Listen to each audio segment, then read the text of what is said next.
إن الحمد لله نحمده ونستعينه ونستغفره ونعوذ بالله من شرور أنفسنا ومن سيئات أعمالنا من يهده الله فلا مضل له ومن يضلل فلا هادي له وأشهد أن لا إله إلا الله وحده لا شريك له وأشهد أن محمدا عبده ورسوله يا أيها الذين آمنوا اتقوا الله حق تقاته ولا تموتن إلا وأنتم مسلمون يا أيها الناس اتقوا ربكم الذي خلقكم من نفس واحدة وخلق منها زوجها وبث منهما رجالا كثيرا ونساء واتقوا الله الذي تساءلون به والأرحام إن الله كان عليكم رقيبا يا أيها الذين آمنوا اتقوا الله وقولوا قولا سديدا يصلح لكم أعمالكم ويغفر لكم ذنوبكم ومن يطع الله ورسوله فقد فاز فوزا عظيما أما بعد Барлык мактауларыбыз бүтән галәмне юктан бар итеп тәрбия кылучы Аллаһ Раббыбызга булсын.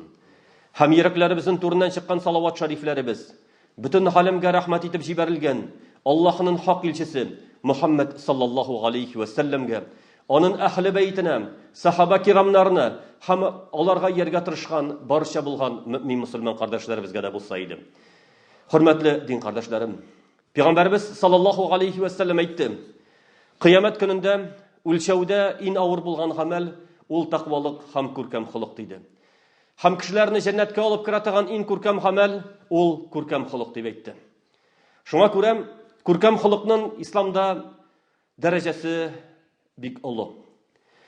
Һәм шушы күркәм холыкларның, шушы күркәм холыктан саналган һәм һәрбер мусульман кеше шуңар игътибар итәргә тиешле булган һәм Аллаһ Тәгалә Коръәндә бик күп аны искә алган бер холык бар. Ул да булса әл-вафа.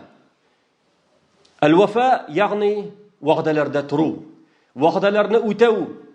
Һәм бу мусульман кешенең сыйфаты булырга тиешле. Чөнки Аллаһ Субханаһу ва Тәгалә үзенең сөекле пәйгамбәрләрен шуның белән мактады һәм әйтте. Ибраһим алейхиссалам турында әйтә: "Ва Ибраһим аллази ваффа." Ибраһим алейхиссалам ул вәгъдәсен үтәде дип әйтәм. Шулай ук аның улы турында әйтәм: "Вазкур фил китаби Исмаил, иннаху кана садиқал вa'ди ва кана расулан набiyyan." Искал Исмаил алейхиссаламны ул вәгъдәдә торучы иде, вәгъдәне үтәүче иде һәм Аллаһның илчесе һәм пәйгамбәре булды дип әйтәм. Шулай ук Аллаһ Субханаһу ва Тәгалә җәннәт әһелләрен искә алгач, Җәннәткә керә торган гамәлләрне искә алгач, аларның сыйфатларыннан әйтәм: "Вал муфуна би'ахдихим иза гахаду." Ул кешеләр, җәннәт әһелләре, әгәр дә вәгъдә бирсәләр, вәгъдәләрен үтиләр диде. Шуңа күрә вәгъдәдә тору ул Коръәндә кат-кат искә алынган мәсьәлә.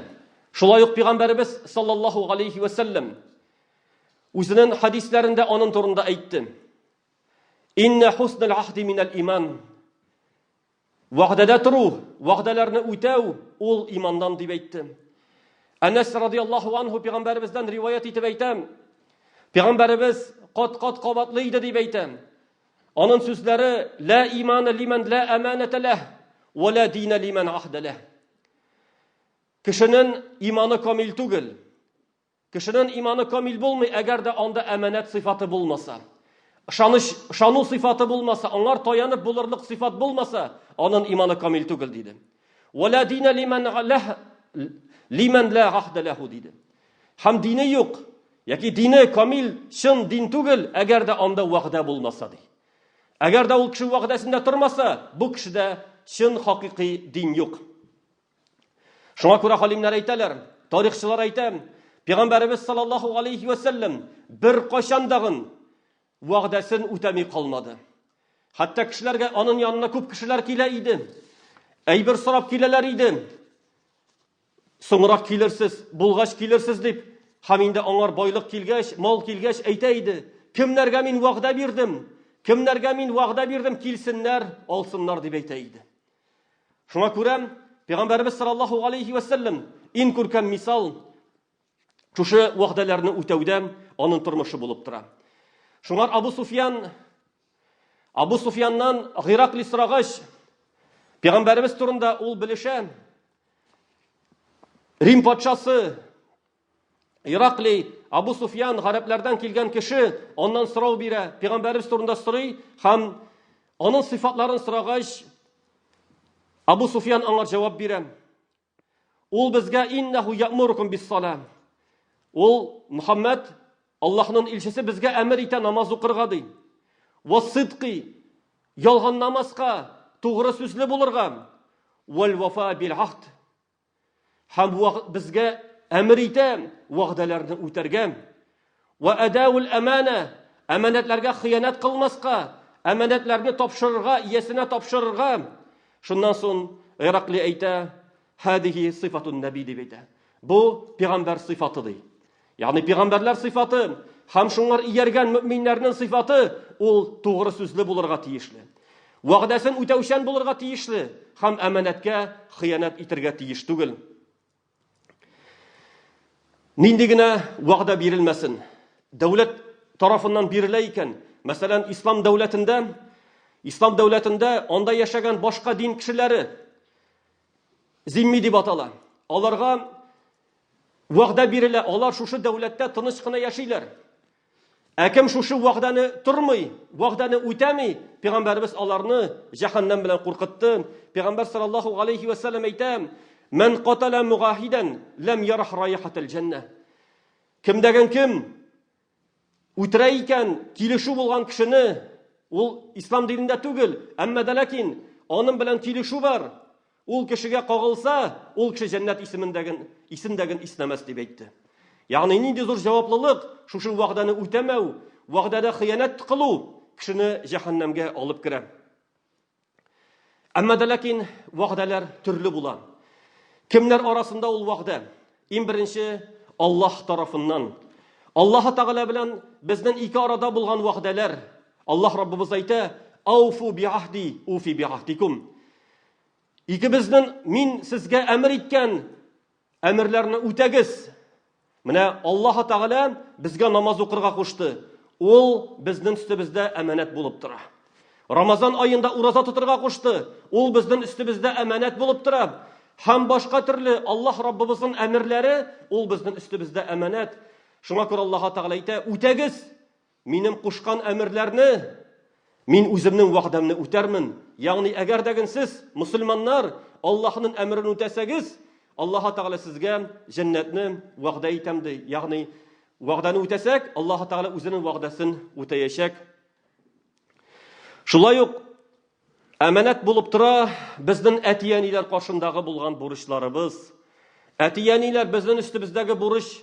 Әгәр дәген алар авыр хәлгә төшкәннәр икән, әгәр дәген картлык көннәрендә авырыйлар икән, яки акчасызлык белән тилмерәләр икән, ир кешенең, балаларның бурычы әтияниләрен карау, әтияниләренә ярдәм итү, ул шушы яхшылыкка яхшылык белән кайтару булып тора.